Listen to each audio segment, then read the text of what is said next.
Halo guys, welcome back to my channel. Pada kesempatan konten kali ini kita mau ngebahas soal fisika, khususnya di topik energi, dan pada pembahasan worksheet kali ini kita akan ngebahas lebih detail tentang Sankey diagram. Apa itu Sankey diagram dan bagaimana contoh soalnya kita akan lihat dan bahas di worksheet kali ini. Seperti biasa kalian boleh download soalnya itu ada di link di kolom deskripsi di bawah. Nah, Sankey diagram itu adalah sebuah diagram yang biasanya digunakan untuk menggambarkan aliran sebuah energi dalam suatu sistem. Kita akan lihat langsung dari pembahasan yang pertama. The image shows a Sankey diagram for a light bulb that is supplied with 100 joules of energy ya. Ini ada input energi. Biasanya digambarin input energi itu dari sebelah kiri ya. Where 80 joules of energy is wasted as heat. Ya, ini terbuang percuma ya sebagai panas. What is the useful energy output of the bulb? Nah, jadi untuk menghitung ini ya sebenarnya dengan mudah kamu bisa lihat ya. Jadi kalau di input 100 joule, kamu harus lihat itemnya, alat electrical appliance-nya itu adalah sebuah lampu. Yes, di mana sebuah lampu ini ya yang dipakai ini adalah cahayanya. Ini yang disebut useful-nya ya, bagian ini yang disebut useful-nya. Nah, sedangkan yang ke bawah itu biasanya disebut wasted atau yang bagian yang hilang. Ya, kita nggak perlu panasnya kan ya kalau untuk bohlam atau light bulb itu kan kita nggak pegang juga lampunya kan, kita kan menikmati cahayanya itu yang kita pakai. Jadi di sini jawabannya 100 dikurangi 80 hasilnya adalah 20 joules guys. Jadi ini jawaban untuk yang nomor satunya. Kita akan lihat soal berikutnya di nomor yang kedua. Nah, selain dalam satuan joule, kadang-kadang juga bisa inputnya itu dalam satuan power ya. Ya, unitnya watt seperti itu ya. The image shows a Sankey diagram for a fluorescent light. What is the input power? Nah, ini tinggal kamu jumlahkan. Karena kan useful-nya itu 15 watt dan energi wasted-nya itu 60 watt. Itu berarti input power-nya adalah 60 ditambah 15, jadi 75 watt, guys ya. Seperti itu. Cukup mudah ya. Kita akan lanjut ke soal berikutnya di nomor 3. Oke, soal nomor 3 ini kayaknya multiple choice ya. Kita lihat, the image shows a Sankey diagrams for 1.7 kilowatt. Itu berarti 1000, ini kalau kalikan 1000 ya, K stand for kilo. Jadi 1700 watt. Ini masuk ya selama 3 menit seperti itu ya. Di kettle, kettle ini pemanas air. Is the majority of the energy supply. This is the questions ya. As you can see here, is the majority of the energy supply to the kettle wasted or transferred usefully? Kamu tinggal lihat guys di Sankey diagramnya, kalian bisa perhatikan yang useful-nya itu ya, heating for water itu lebih besar ya, 1500 dibandingkan yang ini, yang loss. Jadi jawabannya ya, the majority of the energy is transferred usefully. Nah, di bagian bawahnya itu ditanya, what is the efficiency of the kettle? Jadi, saya akan tuliskan rumus untuk efisiensi ya. Efisiensi itu formulanya adalah yang useful, bagian useful dibagikan bagian input, dikalikan 100%. Jadi useful-nya itu 1500 ya, karena ini yang kepakai, inputnya 1700, kamu kalikan dengan 100%. Jadi jawabannya di sini saya dapatkan itu 88,23 ya. Dalam hal ini kamu boleh pakai kalkulator guys ya. Jadi ini jawaban untuk yang nomor 3-nya.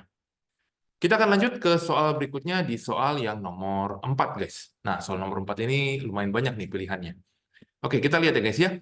The image shows a Sankey diagram for a light bulb that has been drawn incorrectly. Nah, kamu bisa lihat ini nggak sesuai skala ya.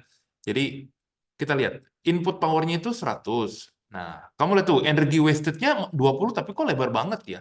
Light-nya ini 20 watt. Ini yang berguna seperti itu. Nah, jadi kita bisa lihat the total. Nah, ini saya langsung lihat ya. Sorry, ini adalah statementnya ya, antara A, B, C, D, dan E. Nah, kira-kira mana yang paling betul, guys ya? Kita lihat. Dari yang A dulu, the value represented by one square of the diagram is not consistent. Yes, this is correct ya. Nggak konsisten.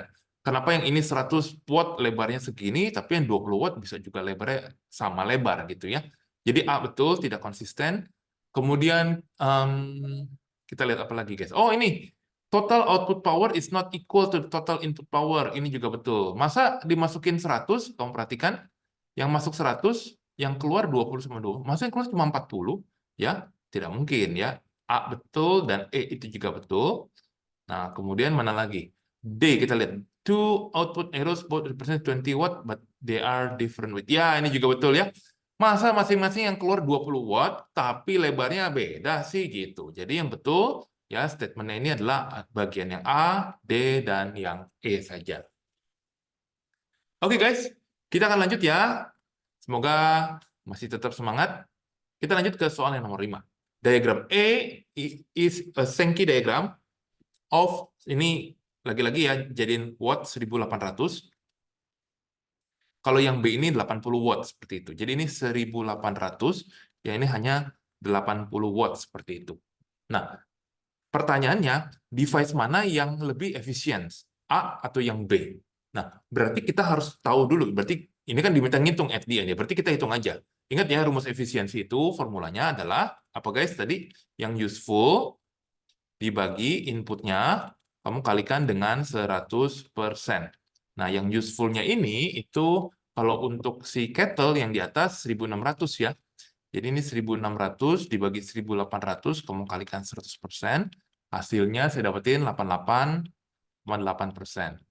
Ya, untuk si light bulb ini useful-nya itu 30 bagi 80 kali 100%, resultnya adalah 37,5%. Jadi yang lebih useful itu adalah jawabannya yang kettle seperti itu karena lebih besar persennya ya. Jadi ini jawaban untuk yang nomor 5-nya. Oke, lanjut ya guys. Tetap semangat. Jika so far kalian ada yang masih bingung atau ragu, kalian boleh langsung kontak saya melalui WA untuk kasih pertanyaan. Nomor 6. The image shows Sankey diagram for 4 different processes. Which process is the most efficient? Remember ya, most efficient itu berarti useful-nya paling banyak. Kalau useful paling banyak, ya jelas yang D. Ini yang useful banget nih. Ini yang very useful. Berarti ini efisiennya tinggi. Berarti jawabannya ini yang D ya, ini ya. Ini sorry, ini pilihannya bikin bingung ya. Intinya yang bawah ini useful, yang least useful ini yang ini guys. Least useful. Karena usefulnya paling sedikit. Jadi efisiennya pasti paling kecil gitu ya. Ini kita bisa tulis ini maksimum efisiensi, yang ini adalah minimum efisiensi seperti itu. Oke? Nah, kita lanjut ya ke soal berikutnya di soal nomor 7. The image shows a Sankey diagram for a process. Which of the following statement correctly describes why this process is not physically possible? Seperti itu. Nah, kita lihat guys. Ini outputnya itu lebih besar. Kenapa? Contohnya begini. Ini di input contohnya 10, sedangkan wasted-nya, kalau kamu lihat perbandingannya, ini mungkin aja 8 dan yang ini 3. Masa total outputnya 8 tambah 3, 11, ya kan? Sedangkan inputnya 10. Nggak mungkin. Ini tidak mungkin terjadi. Not physically possible, karena output energinya greater than input. This process will create energy. Since energy cannot be created or destroyed, this process not physically possible. Seperti itu. Ya, jadi ini berlaku hukum kekekalan energi juga ya. Ingat, energi itu tidak bisa dihancurkan, tidak bisa diciptakan. Dia cuma bisa energi itu cuma bisa berubah bentuk dari satu bentuk ke bentuk yang lainnya. Oke, finally kita sampai ke nomor 8 ya. Nomor 8, kita lihat ya, the image shows a Sankey diagram for a car motor that is supplied with 2,400 joule of energy. Nah, 480-nya ini keluar converted to useful ya, 480. Nah, ini dia 2 kali nih prosesnya. Jadi kita harus hitung mundur seperti itu. Ya. Jadi di sini berapa nih yang wasted as heat? Nah, berarti ini caranya 2.400 dikurang 900 kurang 480, hasilnya 1.020 joule, guys. Ini yang kebuang sebagai heat. Ya. Ini jawaban untuk yang nomor 8, guys. Oke, kita akan lanjut ke soal berikutnya, dan soal ini merupakan soal terakhir konten kita kali ini. Nah, sebuah electrical motor itu digunakan untuk menaikkan 100 newtons through a vertical distance. Nah, kita harus lihat guys, jadi ini ada salah satu rumus ya untuk mencari atau work done. itu force kali distance. Ya, kalau kalian belum belajar, boleh silakan dicatat. Force-nya itu 100, 2 ini adalah distance, jadi 200 joule. Jadi energi yang dibutuhkan atau yang dipakai untuk naikin itu sebetulnya 200 joule. Nah, kalau kamu lihat inputnya itu dikasih 500 joule, guys. Berarti untuk menjawab yang A, useful-nya itu sebenarnya yang 200 joule, ya, yang dari tadi kita hitung. Ya, force dikalikan dengan distance atau displacement-nya. Sedangkan untuk menjawab bagian yang B, efisiensinya ini adalah useful, kita bagi dengan inputnya, kalikan dengan 100%, guys. Ya, jadi ini useful-nya itu 200, ini bagi 500 kali 100. Kalian coba hitung, ini boleh dicoret cancel out, hasilnya adalah 40%, guys. Oke guys, demikian pembahasan untuk konten kali ini tentang energi, khususnya di topik Sankey diagram. Silakan jika kalian masih ada yang bingung dan ingin ditanyakan, boleh langsung kontak saya melalui WA atau di kolom komentar. Kita akan ketemu di next video untuk membahas soal yang lain. Bye-bye!